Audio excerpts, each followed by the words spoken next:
Mark Howard is Chief Revenue Officer at Forbes Media, responsible for U.S. and European digital and print sales organization, as well as marketing and advertising solutions at Forbes Media.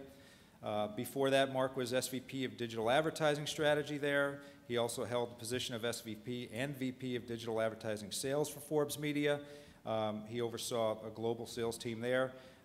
If that weren't enough, he's been around a little while, even though he doesn't look it. He was charged with developing corporate digital sales strategy, new product development, audience segmentation programs, and strategic planning. He really is, he might not say this, but he is a pioneer in this space. When you think about it, he's been at Forbes Media since 2002. So you're going to hear some of the war stories there. Prior to that, he held senior sales positions at Fast Company and also E-Trade Financial. Graduated at University of Arizona with a BA in Business Administration and Marketing. Jimmy Soni, managing editor of the Huffington Post. He is a noted former speechwriter and policy aide in Washington, D.C. His writings have appeared in commentary all over the place, from Slate, Atlantic Online, NPR, of course, the Huffington Post. It goes on and on. But interestingly, I thought you might like to know that he's also a co-author of a critically acclaimed biography titled Rome's Last Citizen, The Life and Legacy of Cato, Mortal Enemy of Caesar. This is literally the first ever biography of the ancient Roman senator Cato. And Jimmy, I had to learn more, right? So I dug pretty deep as I could, and you will be pleased to know that just yesterday I put in my order on Amazon. I only went with the paperback, sorry, but it's coming. It should be here next week. But I want to dig deeper, and I actually have to commend you on this for keeping the story of Cato alive, and in fact modernizing it. And I say that in seriousness because the reason I ordered it, what triggered me is, at first I wondered, but and I would recommend it to all of you because as professional communicators, we are all about maintaining, restoring reputation. And here, this book is all about the reputation of Cato and an extremely positive reputation and how it survived, in this case, over centuries. So pretty cool stuff. So I look forward to that read. And then just two other things. Jimmy has been recognized as one of Forbes 30 Under 30 in media and Crane's New York Business 40 Under 40. And he graduated from Duke University with honors. And we won't talk about the Tar Heels, I guess. So, you guys need water or anything? We can get somewhere. You good? Okay. So, gentlemen, I'm going to start. Okay. Is this working? Yeah, great. I'm going to start with one question for each of you. And first, Mark, let's talk about Forbes Media. I don't think it's been quite 100 years, but it's been an incredible, Forbes has been an incredible media brand for about 100 years now. And we've talked about, in previous conversations, models that have been, they haven't adapted, they haven't evolved. That wasn't the case for you guys. You recognized the need for an evolution early on. But I was hoping you could give a little history lesson on what triggered the change so early, and then also what was the psychological shift that was necessary to get you where you need to be as an organization? Yeah. So why don't we start in 1917, where it all began? We at Forbes, we've embraced a tagline that says, Forbes, a media startup founded in 1917. And I think it really represents the essence of what we stand for. On one hand, we have this brand that has stood the test of really the last almost 100 years now and has tremendous equity in the marketplace in terms of what we do, which has always been, since the very first issue, to really champion free enterprise. And what's interesting is that we've been unwavering in that commitment. Jumping ahead to much more recent history, back in 2000 and 2001, when the web was just getting underway, Tim Forbes really had the foresight to say, we don't know what this web thing is yet. We do know that it's going to be important, And rather than try to incubate a website within the magazine, he actually spun out the business, built an entirely different company for Forbes.com, and allow us to begin to grow and to figure it out for ourselves without drawing upon the resources of Forbes magazine. And that was a pretty bold move at that time, but I think it's really reflective of the mindset of Forbes Media as a whole and what we've always been about. The leap there, obviously we were able to build a nice audience, we built a business. The global recession hit at the end of 2008 and 9, and like all media entities, we had to really rethink our position in the marketplace and our business model. And the business media got hit particularly hard with that global recession, as you can imagine, given the banking crisis and their dependence on financial advertising. So the really exciting thing is that Steve and Tim Forbes doubled down again, and they made the big bold move, and they bought a startup called TrueSlant. And the model behind TrueSlant, which is something that we talked a little bit about prior, it was that as a lot of journalists, great journalists, were being laid off of newsrooms in 2009 as they had to contract, these were phenomenal writers who had great followings, but the economics of media just didn't support them to be able to continue to write where they had been writing. And so TrueSlant was created to become a platform for these writers to be able to continue to do what they do, to migrate their audiences over, to use the collective tools, and to really be able to build connections as social media was playing a much more significant role within the platform with these other journalists. And so as they were able to continue to publish, TrueSlant had an explosive growth in less than 2 years of being in existence, and Forbes saw this as an opportunity and a new model, and we bought them and brought that team. Louis Dvorkin was the founder and is still to this day the chief product officer at Forbes and the visionary for the last 4-year re-architecture and reinvention of Forbes Media. And so we've been on this journey now. Really, May of this year will be 4-year anniversary of when we started this new approach to what it means to be a modern-day publisher. Rethinking the economic models. There's no doubt that publishing and journalism as a whole is a serious business, but it's very much burdened with broken economic models in terms of how quality content is created, and certainly more closely to what I do every day, the broken economic models of the advertising world. And as programmatic and some of the other technologies have come about, the pricing pressures that have come on our business have caused us to really have to revamp everything that we're doing. I think just one comment from me on that is the mind shift that I've seen, and I saw early on with Forbes, is you're pretty unapologetic about what you're doing. You produce, you market, and you publish content. And you do that for people that want to pay for it. And you've been very unapologetic about it. It's interesting. And I think maybe, how about the fact that, isn't this the first, Mike Perlis, is he not the first non-family member CEO? And has that been part of the mind shift as well? That's right. So Mike came on board in December of 2010. And he is, in fact, the first non-Forbes family member to serve as CEO and president of Forbes Media. Mike is, for those of you who aren't familiar with Mike's history, longtime publishing veteran, worked at Ziff Davis in 2000, was part of the process of the sale of Ziff Davis to SoftBank, and then became a venture capitalist for 10 years at SoftBank. And he actually played a role in the start of Huffington Post. And had his hands in Buddy Media and BuzzFeed, and he's got a long history of new media companies, and he brought that mentality to Forbes, which has really allowed us to be able to build out Louis's vision. Great, good, yeah. Thanks. We want to talk about Cato? Or? I mean, I'd prefer that. We can go back even further from 1917 to 0 BC. We'll talk about the Huffington Post now. We talked about Forbes and tremendous brand equity, the access that the brand gave them.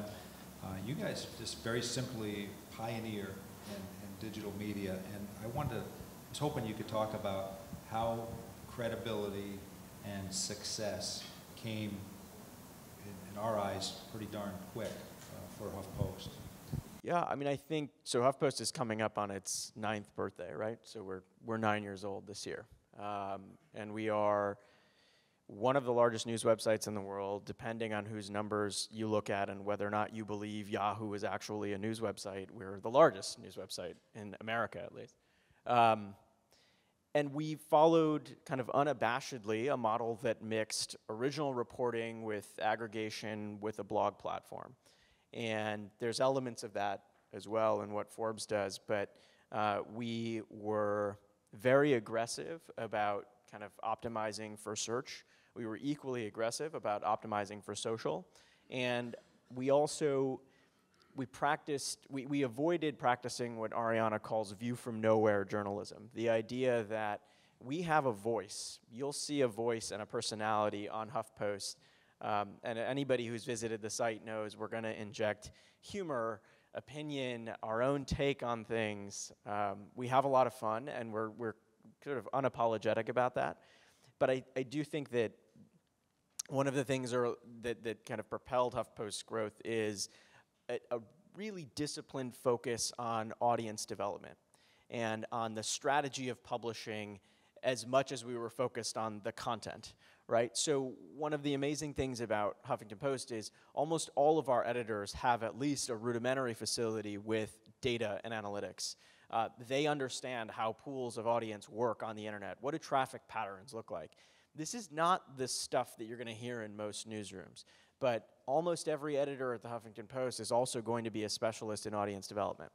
And that is a very different model of publishing than has existed, but it's also incredibly important because you cannot bury your head in the sand about where your audience is coming from. So I think that, among other things, a kind of cultural focus on the idea of audience development was something that was very important to the Huffington Post. It remains very important to the Huffington Post.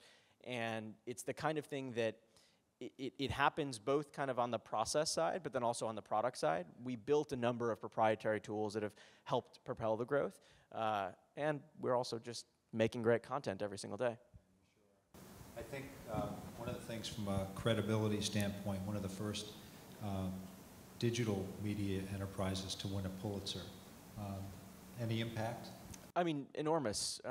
In addition to the impact on the Huffington Post, I think impact on the industry in general, just in thinking about how high you can set the bar for that kind of work. The fact that you can mix original, the Pulitzer was awarded for a series that we did on Wounded Warriors.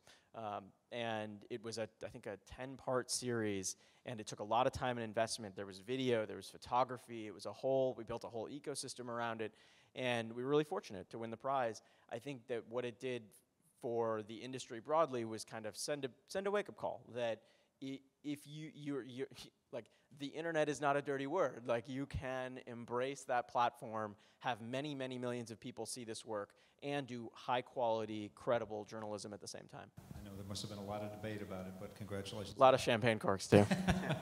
So I promised there were a couple things in my opening comments. I'm a little confused. I want to talk about this renewed optimism. I loved reading that. I'm sure you guys did, the Pew Report. I'm sure it wasn't new to you guys, but let's talk about the optimism. I'd love to get both your opinions on, is it real? Do you agree with some of the things I said? Aren't we still seeing riddled economic models? On one hand, I think yes. Then you look at your publications, I say no. Then you hear that Newsweek is going to come back with a physical, an actual physical media again. I thought last year, I thought we were at a funeral, and I don't know, where are we today? So if you could just comment on that.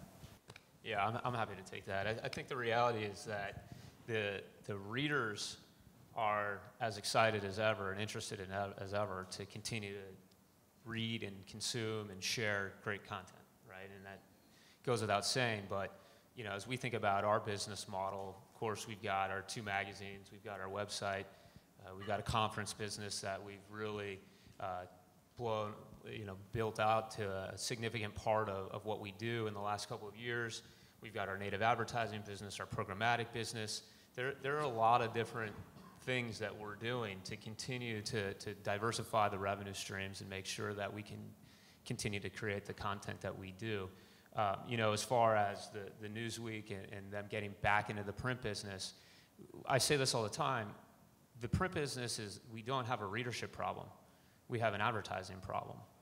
The readers are still there. We still have a 900,000 rate base, 5 million readers of the magazine every time an issue comes out. It's tremendous.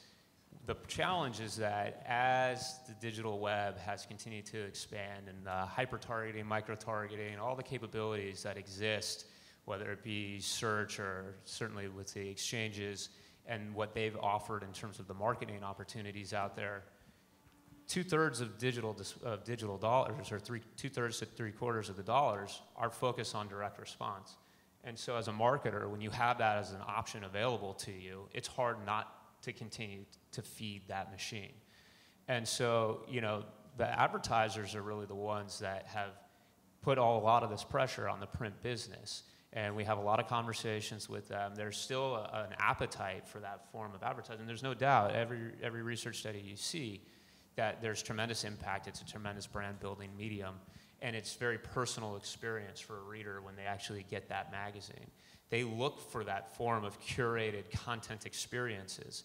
That Forbes brand that we talked about in the beginning, the 97-year-old brand, means something to people. And the idea that every 3 weeks they're going to get that magazine and be able to see what our editors have decided is the most important thing for them to know is an important experience. And so as we're looking across our opportunities in the market landscape, it's how do we build out these other revenue streams and lines of business to continue to support doing what's so core to us. And we refer to the magazine as the front door to our brand. It's that important. You know, if you think about being on the cover of Forbes magazine, and thank you Bruno Mars and Travi for making it pop culture and part of the song that couldn't get out of any of our heads for about a year. But it means something to people, and it will always mean something to people. And the idea of who we cover and profile on the cover is very important in the business world. And so, you know, it's not that magazines and print have lost any of the significance to the readership base. Right. It's just the advertising challenge that we're all trying to absorb. Jimmy, optimism? I mean, absolutely so, right? So if someone were to say or to argue that journalism is in its decline, that media companies kind of are in their decline, then someone forgot to tell Politico, Policy Mike, ProPublica, Huffington Post, BuzzFeed, Upworthy, et cetera. All the names I just listed were founded in the last 10 years. So you have a situation where new companies are starting, new models are being created, they are disruptive, but that disruption has generated some content that I think would not have been created before. As Mark said, the challenge is really not on the readership side. I bet every single person in this room has read an article from a publication that you're not subscribed to on print. So I bet you've all been to the New Yorker website, the Newsweek website, you know, maybe Vanity Fair, but you don't actually subscribe to the print versions of those publications. That's an extraordinary thing. That means that you're a new reader, you're a new set of eyeballs that publication would never have captured. They just need to think about how to intelligently monetize you. I'm lucky, I'm on the editorial side, so this is not my problem. But that said, you know, people like me have to work closely with people like Mark because we need to get this equation right so that we can continue funding great journalism and producing great content. All that said, I'm more optimistic than I've ever been, and I think the players in the digital space are more optimistic because, in part because of social media. So and the reason there is because you have an essentially infinite potential for eyeballs. If you produce something that people really care about, people will tell their friends about it. And it used to be the case that the most virality you could get on something was your mom would clip it from the newspaper and put it on your refrigerator. Now you can tell thousands of people, millions of people about it yourself. And that, to me, is the reason for optimism. Great. We have, as you look around, a lot of professional communicators in the room. Give them some advice, if you could, in terms of dealing with today's media, given all the changes, especially as it relates to journalism versus content, if you could. It's a great question. Number one, don't pitch. The era of the blind pitch is over. Here's what happens with blind pitches in my inbox. I filter them, and I either auto-archive them or I auto-delete them, which means I never see them. Don't pitch. It's not worth it anymore. You're not going to curry favor with anybody. There's kind of 2 or 3 different ways I think about how to get attention from a place like the Huffington Post or Forbes or kind of a publication of equal weight. Number one, be so good that we can't ignore you, right? Which I think is like a Steve Martin line. Like, just do something that's so good that we're knocking on your door, you're not knocking on ours. Because to be honest, that's typically the way these things go. When we notice that something like Snapchat or Uber or Facebook is taking off, we'll go after that story and we'll try to contact those people. So, fundamentally, build a product, do something in the world that is worth us writing about or worth us caring about. That's the big challenge, and all the people in this room know that. The second thing is, recognize that you're more in charge of your story than you've ever been before, and you have more outlets to getting that story out in the world than you ever have before, right? So that can seem a little ethereal.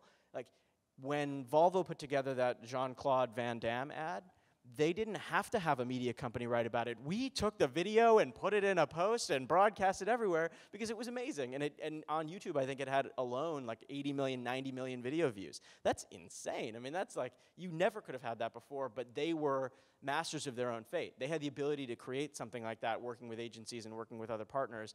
When there was this amazing moment, I don't know if people remember this, but Gap, I guess there was racist graffiti on a Gap ad in the subway that showed up on Instagram.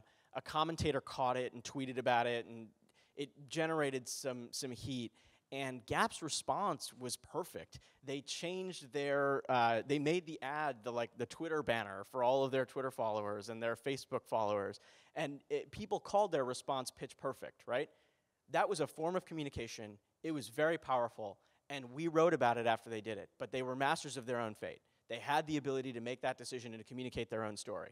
Because of social, because of email, because of messaging, because of the actions that you can now take in full public view, you are more responsible for your own story than you've ever been before. But that's a great thing because it means you don't have to depend on Forbes, and you don't have to depend on HuffPost, and you don't have to depend on anybody but your own team.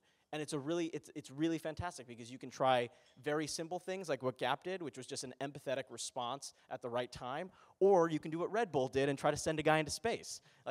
There's a pretty broad spectrum there, and you have the ability to do that for yourselves. You don't have to depend on people like me to tell your story. Plus, we'll probably get it wrong anyway. So you're saying don't pitch, but then even more insulting would probably be a news release, right? You don't even... We don't pay attention to them. I mean, unless you split the atom, feel free to do a PR release about that. Mark, any advice? As far as my domain goes, this probably is how we're going to lead the conversation into, or at least bring up for the first time, native advertising. And this is a big part of what we've been doing, and we've been at it now since 2010, fall of 2010. We launched our first, what is now called Brand Voice, which is the invitation for marketers to be able to come onto our platform. We teach them how to use the CMS tools and publish original content the same way as any of our staffers or contributors. And so as we think about the changing dynamics of the web in particular, but it also has a print element, this notion that brands can, to your point, control their own conversations and their own opportunities. We were fielding a tremendous amount of inquiries as social was playing a much more significant role in people's personal lives in 2010. Advertisers and marketers wanted to get into the mix. Okay. And we started fielding a tremendous amount of RFPs saying, we want to be organically integrated into the conversations that are relevant to our business on your site. Help us do that. And we went back to them and we said, great, we have this product, Brand Voice. We're going to teach you how to use the tools, and you're going to be commingled in our editorial streams, being able to produce content relevant to your business, providing your expertise, your thought leadership, your great customer stories. That's going to add value to our audience. And in 2010, when we went out with this offering, pretty much everybody said, whoa, we don't have the resources or the know-how to actually act and function like a journalist, and to be able to put out content that's going to be welcomed and accepted by the Forbes audience. And so it was really interesting, that was a little ahead of the curve from what is now native advertising. Certainly 2013 being the year that native became the big buzzword, we've now seen it expand, and now the conversation extends not just to ad agencies, but communications firms, corporate communications groups within the clients that we're working with. Right. And so that then it gets into the conversation about, well, where does this form of paid communication lie? Who owns it? Who's responsible?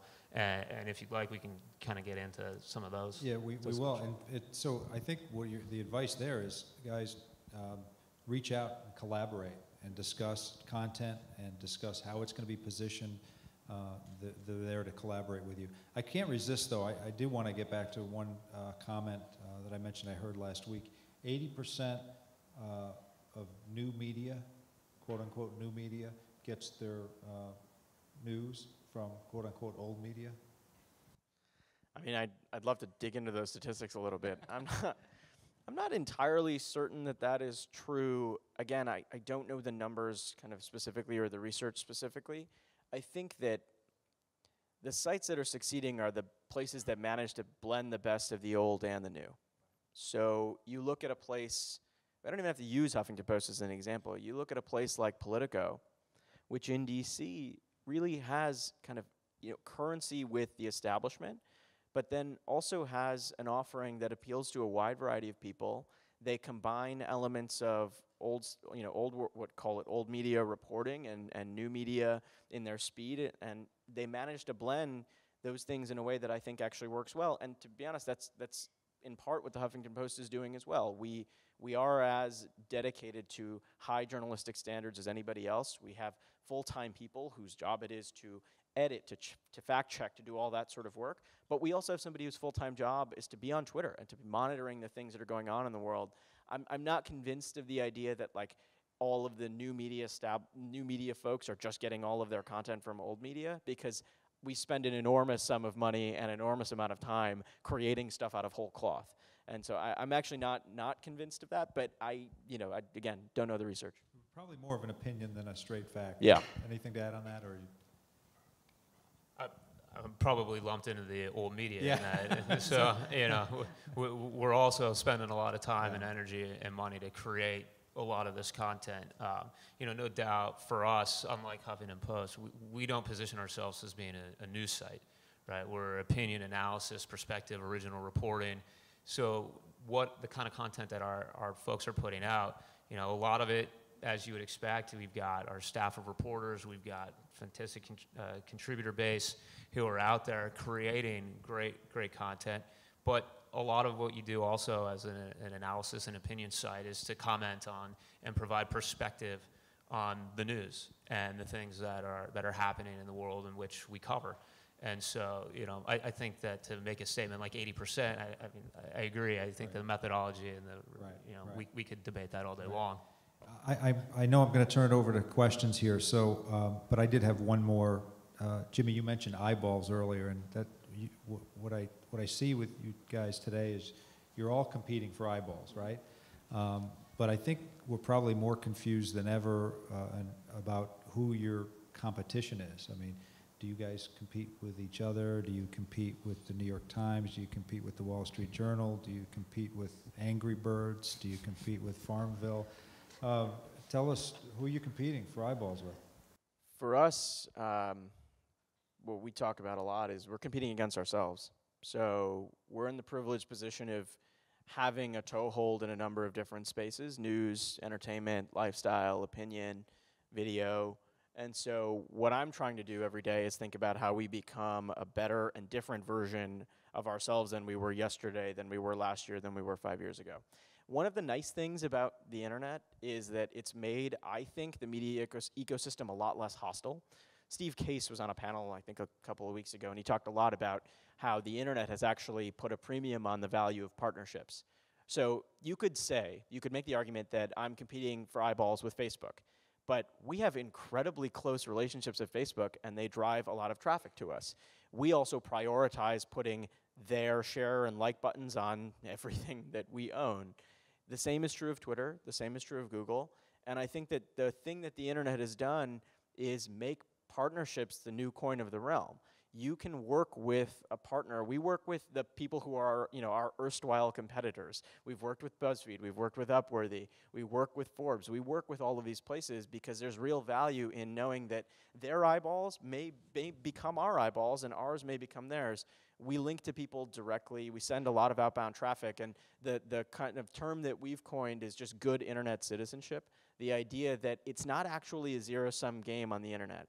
And it's different than it used to be, because if I subscribe to Vanity Fair print 10, 15 years ago, I may be less inclined to subscribe to another magazine because I might feel like everything I'm getting, I get from that one magazine. But most of the people in this room probably consume like 10 to 50 sources of online media a day, if not more. And you're probably less brand loyal than you've ever been, but that for brands can be a good thing if they can put out content that you want to tell your friends about, that you want to email to your mom, that you want to tweet about, that kind of thing. So my thought is that the thing that the internet has done is actually make media a slightly more harmonious place, because you can work together with other companies to grow your audiences together. And that requires some skill and sophistication. It requires choosing partners who you think are consistent with what you're trying to do in the world. But I actually think that it's a healthier environment than it's ever been. Thanks, guys. Really appreciate it. Thank you.